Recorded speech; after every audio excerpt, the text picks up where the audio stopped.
So today we're going to be talking about some commonly misunderstood words or questions which take place in the IELTS Part 1, maybe because of pronunciation confusion. So the first one of these is the word car and card. You know, they sound a little bit similar. And there might be a question like, let's talk about cards and letters or something, or let's talk about cars, and students will confuse it. So I remember many times I asked students the question, do you like to send cards to other people? And students would say, no, I can't afford my own car, why would I send a card to other people? So this is one example. Another one would be between plan and plant. Okay, plant being a green thing and plan being something that you're going to do. And the question in this case might be something like, do you have many plants in your house? And students would sometimes misunderstand this by saying something like they want to make their bedroom more beautiful, or they would like to have a bigger kitchen, which is obviously referring to the idea of plans instead of plants.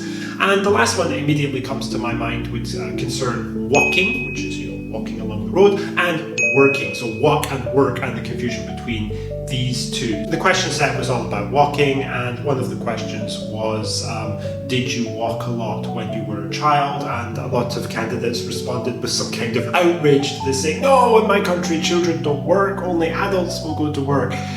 All of these kind of pronunciation, listening type mistakes can be very funny, I suppose.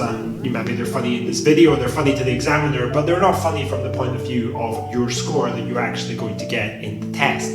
How to avoid these kind of mistakes without any doubt at all about what you're hearing? And usually, by the second or third question in a set, you will have kind of the idea that this question is a little bit strange. It's possible that a mistake like this has been made, and in this case what you need to do is you need to ask the examiner to define the word. So yeah, you can say pardon, but pardon isn't really going to help you because he's just going to repeat the question. If you don't understand the word clearly, you need to ask him to define it. Like if you have some kind of listening problem related to, for example, separating cars and cards, then if you ask him to say, what is car, then he will say, well, it's a vehicle, you can drive in it, and then you will know what you're dealing with, rather than simply saying pardon or repeat that please, which may or may not solve the problem. Asking for a definition definitely will. Another way to beat this is simply to know what kind of questions, at least what topics are in the part 1 before you go to the exam, because that way you know what to expect and you can avoid these kind of errors.